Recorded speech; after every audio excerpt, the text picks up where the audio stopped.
Okay बच्चों, एक इस टाइप के कैपेसिटेंस में बच्चों को दिक्कत रहती है, कैपेसिटेंस ऑफ कंडक्टिंग स्फीयर।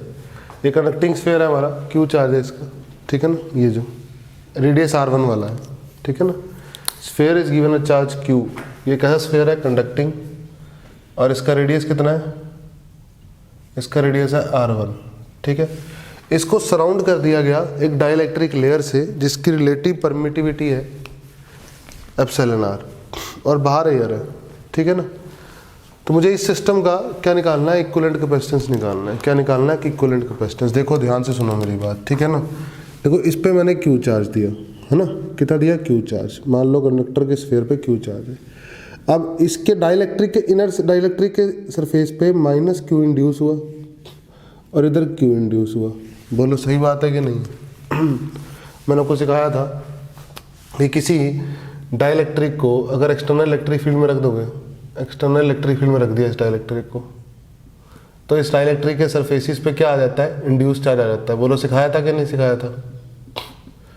ये माइनस क्यू इंड्यूस, ये प्लस क्यू इंड्यूस, सिखाया था।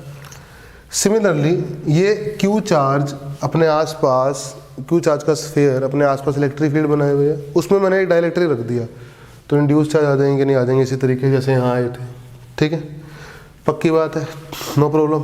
तो अंदर ये इलेक्ट्रिक फील्ड बनाएंगे कुछ ऐसे, क्यू इंड्यूस से माइनस क्यू इंड्यूस, ई इंड्यूस वाली, और एक्सटर्नल इलेक्ट्रिक फील्ड जो होगी वो होगी ऐसे, ठीक है, ई, और यहाँ तो ई ही होगी, बाहर तो ई ही रहेगी, और अंदर इन डाइलेक्ट्रिक जो इलेक्ट्रिक फील्ड रहेगी वो रहेगी ई, रिमेन जो अंदर रहेगी वो रहेगी ई माइनस ई इंड्यूस्ड। बोलो सही बात है कि नहीं है, क्योंकि ई इधर है और ई इंड्यूस इधर है, समझ रहे हो, पक्की बात है। और जो ई रिमेन होता है, नेट ई रिमेन, ये याद करो आपको क्या होता है, जो ई रिमेन होता है, जो अंदर नेट इलेक्ट्रिक फील्ड बचती है, वो होता है एयर वाली अपॉन एप्सिलॉन आर, एयर वाली अपॉन एप्सिलॉन आर। तो यहाँ से यहाँ जो इलेक्ट्रिक फील्ड R2 रेडियस से इन्फानाइट रेडियस तक जो इलेक्ट्रिक फील्ड बचेगी वो तो बचेगी ई बाई एयर वाली अपॉन एप्सिलॉन आर, ठीक है। सॉरी, अब एयर वाली क्या बचेगी, इन्फानाइट से R2 रेडियस या R2 से इन्फानाइट जो इलेक्ट्रिक फील्ड होगी वो होगी एयर वाली, और जो बीच में R1 से R2 के बीच में इलेक्ट्रिक फील्ड होगी वो होगी एयर वाली अपॉन एप्सिलॉन आर। समझ में आ रही है मेरी बात। तो मुझे क्या करना है बेटा, मुझे आपको पोटेंशियल डिफरेंस लिखना है। मुझे क्या लिखना है, पोटेंशियल डिफरेंस। तो लिख लेते हैं, ये स्फीयर है, ये सरफेस है, ठीक है ना, Vs, और इसको मान लो V और बाहर मान लो इन्फिनिटी। बाहर क्या मान लो, इन्फिनिटी। तो सबसे पहले मैं काम करता हूँ, मैं लिख रहा हूँ Vs minus V infinity, Vs minus V infinity. तो इस टर्म को मैं ऐसे लिख सकता हूँ कि Vs minus V plus V minus V infinity के अलग अलग इलेक्ट्रिक फील्ड है ना दोनों हिस्सों में। बोलो Vs से मुझे इन्फिनिटी तक का पोटेंशियल डिफरेंस लिखना है ना बेटा। एनर्जी तो Vs सरफेस से लेकर इन्फिनिटी तक है कि नहीं, एनर्जी सरफेस से इन्फिनिटी तक है कि नहीं, इलेक्ट्रिक फील्ड लाइंस, ठीक है। अब ये हिस्सा क्या कहलाएगा, ये हिस्सा रहेगा माइनस E डॉट dr। अब देखो मेरी बात, मैंने करा E कितना है, कौन से Vs से V तक E कितना है, Vs से V तक है E अपॉन एप्सिलॉन आर, ठीक है, इनटू dr। Vs से लेकर V तक है E माइनस ई इंड्यूस जो कि E अपॉन एप्सिलॉन आर है, ठीक है, into dr। E dot dr होता है, और दोनों में एंगल dr मैंने r दूरी पे जो वेरिएबल dr ले रखा है मैंने इधर ही ले रखा है, ऐसे, सही है, सही है बेटा। और कहाँ से कहाँ तक cos 0 डिग्री वगैरह कहाँ से कहाँ तक है बेटा ये। अच्छा एक बात और बेटा, क्या, डेल्टा V मैं जो लिखना जा रहा हूँ, ये लिखने जा रहा हूँ जो मैं लिख रहा हूँ R1 से R2। तो मेरा R2 फाइनल है, मतलब V माइनस Vs की वैल्यू है, ये बात ध्यान रखना आप। ये किसकी वैल्यू है, V माइनस Vs की, final minus initial. Delta V equal to minus E dot dr, और डॉट प्रोडक्ट की वजह से cos 0 डिग्री आ गया। समझ में आई मेरी बात। तो Vs माइनस V बना E dr, तो Vs माइनस V इन्फिनिटी बना E D are upon epsilon R, R1 से R2।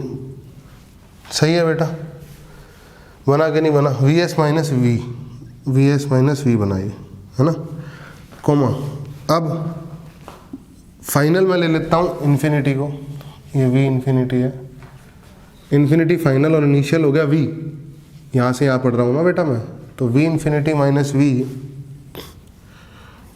यहाँ लिख लो V इन्फिनिटी माइनस V। बेटा देख लो ध्यान से, गड़बड़ मत करना, बच्चे गड़बड़ करते हैं। Minus e dot d r, e अब ई है,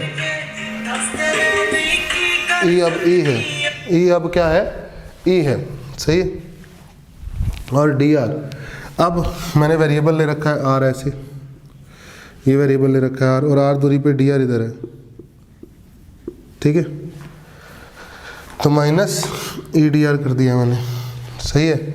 तो v एस माइनस वी आ गया, तो v माइनस वी इन्फिनिटी कितना आ गया, ई डी आर। और कहाँ से कहाँ तक, फाइनल कौन है मेरा, फाइनल है मेरा इन्फिनिटी, और इनिशियल कौन है मेरा, R2, तो R2 से इन्फिनिटी। अब मैं Vs माइनस वी जान चुका हूँ, V माइनस वी इन्फिनिटी जान चुका हूँ, दोनों टर्म यहाँ पुट कर दूंगा तो Vs माइनस वी इन्फिनिटी जान चुका हूँ मैं, बोलो सही है। अगर ऐसा है तो हम ध्यान से देखें,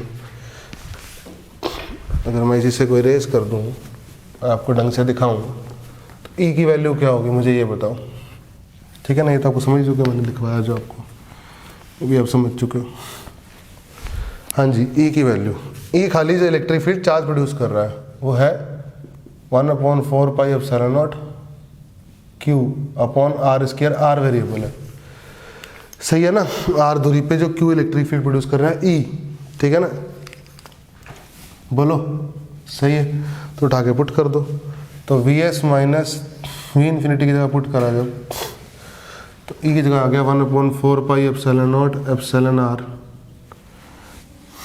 1/4 pi epsilon naught epsilon R D are upon are square, कहाँ से कहाँ तक, R1 से R2, सही है। और v माइनस वी इन्फिनिटी में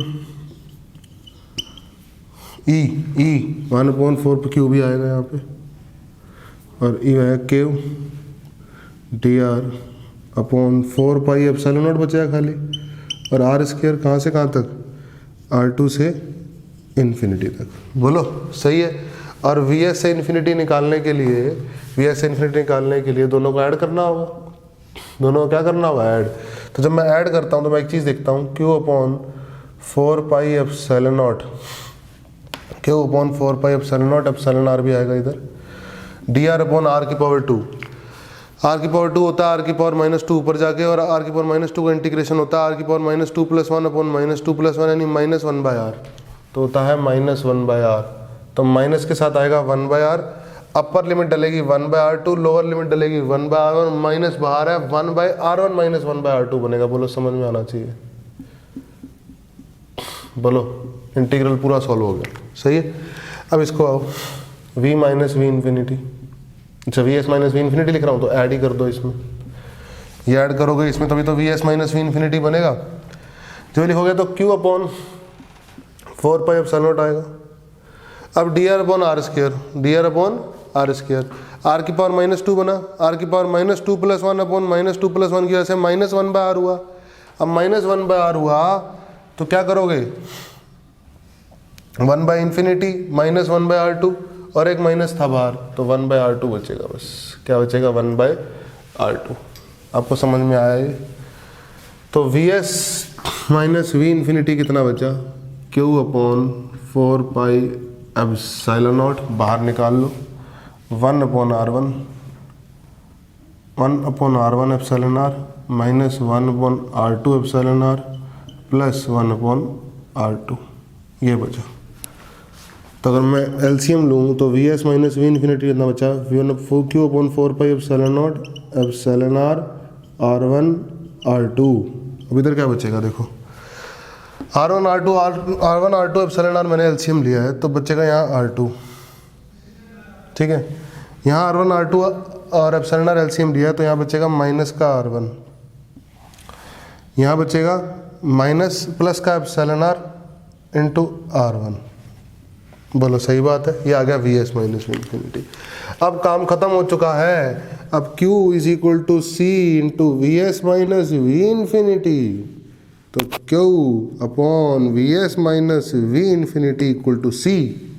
तो सी निकालना है, निकाल लो। V S minus V infinity number को डिवाइड कर दो तो सी क्या आएगा, ये आ जाएगा Q। और we S minus V infinity जब मैं नंबर को डिवाइड करूँगा तो आएगा Q R2 आएगा plus R1 epsilon R minus 1, समझे। और ऊपर क्या आएगा 4 pi epsilon naught epsilon R R1 R2। Q से Q कट गया। This is the answer of this type of system. Important है, पता होना चाहिए कैसे हैंडल करना है। मैंने आपको प्रॉपर डिटेल में सिखाया, ठीक है। मैंने इसी क्वेश्चन को बहुत स्पीड से भी कर सकता था। मेरा स्लो करने का सिर्फ और सिर्फ रीज़न यही है कि आपको एक चीज़ पता हो कि मैं कैसे हैंडल करना है इस क्वेश्चन को, ठीक है।